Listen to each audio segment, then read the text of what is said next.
अयुक Phong मरुब पाव खोंगचरग ma'am share तौजगी अहानबद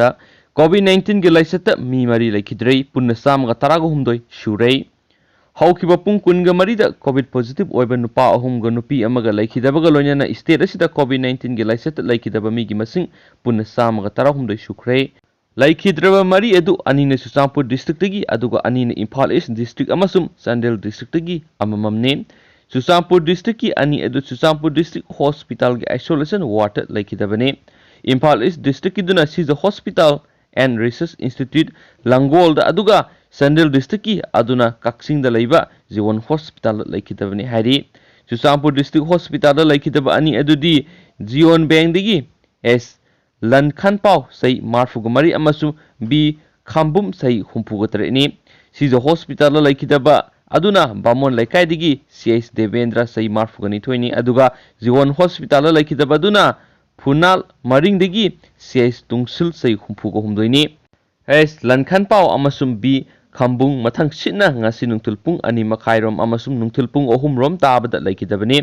CS Devendra na ngasi ayuk pung mga makhairom tabada aduga CS tungsilna hawkiba ahing tang tara taruka tara treka lonaba pung aniga minit tara mga rom tabada leikidabani hari CS Devendra masagi anaba sing leibigi mathakta COVID-19 su positive oiduna hawkiba ahing nongyai matungda sizo hospital pukhalakibani CS tungsilna cardio pulmonary erect tawbadagi hawkiba ahing pung amaga minute kunga mangarom tabada pukhalakpani aduga ahing pung aniga minute tara mangarom tabada laikidabani laikidraba matungda COVID-19 su positive oi haba khanglakibani hari lankhan paw amasum khambum laikidabana loinana Susampur district COVID-19 gi laisita laikidaba mi gi masing puna mapan sukri hen su poksisna makhatana phungdorakli atopa paw amana mo media housing saitheng mayonari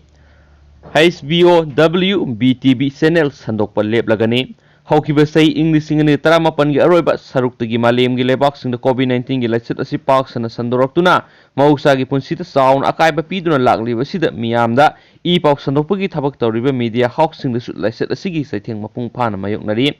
COVID-19 gi laisit asi hek horakpadi gi lanai gi company amadi farm kya ama thabak leptuna lainari loinana तलब पीबा ngamdabadigi staff kya busu thabak tagi laukthoknari hairiba wafam asimak laisat asibu thengnabada frontline worker oina asawa thodang lawriba press amadi media housing da su thokli laisat manung asida media house ama salaibagi yanglen saru oiriba advertising laknadabadigi laibak asigi maming leiraba national pauksi kaya hard copy puthokpa leptuna supnatagi internet ki kuthangda website ta soft copy oina phongnaba yauri masigi mayek laraba khudam ama oina leba asigi oina yamna maming leraba pauksi oiriba telegraph ki guwahati da phongba edition adu sei asigi me tha horakpadagi phongba lepkhrabani manipur gi oina su COVID-19 gi laisat asina media housing da asabu se thingkya piri laisat manung asida thawai khubak ta haptuna miyamda I paw phanganana ba hotnariba pauksi sing amadi media housing gi staff sing da advertisement lakhidaduna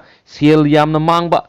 henjilakpa maram na hanadagi tolop hanthana piba amadi staff kya thabak laukthokpa phawwa yaunarakli masigi sumathakta state asida phonglamba pauksi ama phongba lepkiba amadi hard copy puthokpa lepkiba kya su yaunari saitheng asina maram oiduna Warner Media International gi makhara sai kya gi mamangdagi India da yamna mai pakna sandoramba HBO amadi WBTV channel sing asisu sei asigi December taraga mangagi matungdagi sandokpa leplagani haina Warner Media International na phungdoragli haina pauksisna makhatari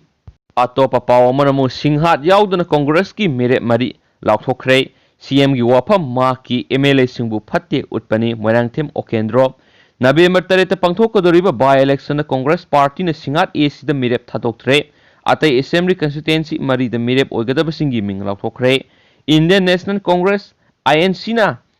sponsor tawba ticket mikhal thengnagadoriba mere mari adudi wangwai assembly constituency da Salam Joy Lilong AC da MD Azizul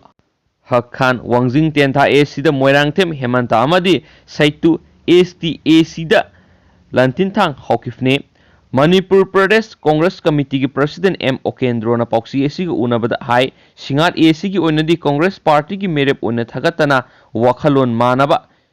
circular ओइना थबक तौगदबा BJP नतबा मिरेप अमदा कांग्रेस न सौकटकनी लाकदोरिबा by election असिदा पार्टी असिगी मिरेप मरी थगतपगी मनुंगदा अहुमदी सोइदना माय पाकनी हाइबगी चपचाब थजब लै करिगुम्बा लेबक फरगना सीट मरीमा कांग्रेस न फंगबसु याय हाइखी मांगना हाई हंदक कांग्रेस पार्टी दगी तोलगा बीजेपी दी यावकिबा मियोइसिंग असि ममांगी मिखलदा कांग्रेस ओइना मियामना वोट पीखिबने मखोइना कांग्रेस थदोखरबसु मखोइबु वोट पीखिबा कांग्रेस पार्टी की वर्कर्सिंग अदुदे हौजिकसु कांग्रेस पु नुंगसीरी मरम असिना कांग्रेस पार्टी न मियामगी मैंडेट सोइदना फंगनी हाइबगी थाजब लै हाइखी ओकेंद्रो न मखाताना हाई ngarang चीफ मिनिस्टर न वांगोई ए सिदा मिखल की कैंपेन दा काथोक पंगंबा एमएलए कुंथ्रागा मंगा पियु सही तरादा मणिपुर सनालाइबा ओहनगे हाइखिबो वाफम अदु चीफ मिनिस्टर अमा ओइना हाइफम थोक्तबा वहाइनी मांगना फोंदोकलिबो वाफम असिना ताकपदि लेंगाक पाइबा याउमिनरिबा मिनिस्टर सिंह असि काथोक पंगंबा अफाबा एमएलए अमता याउद्रे हाइबा मेक सिंगना ताकलबनी मरम असिना असिगुम्बा लेंगा असि मियामना मतम सांगना थंफम थोकलिब्रा हाइबदु खनबा मतम ओइरे हैना सुपोक्सिसना मखतारी अतोपा पावमना NACN ga naknaba government employees amagi maral matum lupa crore mariga lakun go humdoi rom phajinkhre IM gi kadar ani lupa crore tare rom gi mayai ka badra ka kona na fare National Socialist Council of Nagaland NACN gi masana masa bulletine ni haijaba neki shumigi nupi Shelly and Shumigi maral matum amasum bank balance lupa crore mariga lakun go humdoi informate directorate na phajinkhre hairi Shelly and Shumi asi Nagaland government ki public work department tha amada lupa lising kungnipan tolop saduna sectional assistant oina thabak tawbani haina su makhatari maki senthoka sanadaba maral mathum asigi matangna thigatpada Shelly Shumi amasu maki imung manung loinana mahaka naknabasingi maral mathum sing asi khanglakpane Dimapur da maki konungumba lupa crore ahumga lakh taru rom oigadaba sawraba building amalai masigi sumatakta atai yum kya gari kya marum su lairamba thengnaki informate directorate ki paw amana hai Shelly Shumi amasu maki imung manungda paisilam nibal pa crore mariga lakun go humdo gi oigadaba maral mathum mal sangasi makhogi senthok sana dabadagi phajile NACN IM na government employees sing businessmen singdagi lo na yadaba mongna paisa khongpatli Shelly Shumi amasum ma kaloina basingbu asumna sen khonggatpa asida yawi aduga senfam singadu India ga Myanmar ga taina bangam khaida Myanmar da thadokpagi khujil thorang su tawi amaromda security force na ngasi NACN IM gi kedar ani yamlaba mayai ka badrak nongmai amadi shell ga konana Dimapur gi Dan City manaktagi fare hen spokes na makatari ato payamna nungaitaba thawdo amana mo gari accident am yu ani sirei All Kasar Lambi ki Khopum Police Station konba Ganglon Part 4 da ngasi numidang pung taru rom tabada gari accident na ha ani sirei atopa ahum na soklei thawdo asigi matang na press na phangba pawda pungpham sida gari gi registration number yaudaba silver masu gi car ama masa mathanda accident thokpada gari edu tonglakpa miyoi manga gi manungda ani amari sokpada gi lekan aba ngamdana laikidabani haidi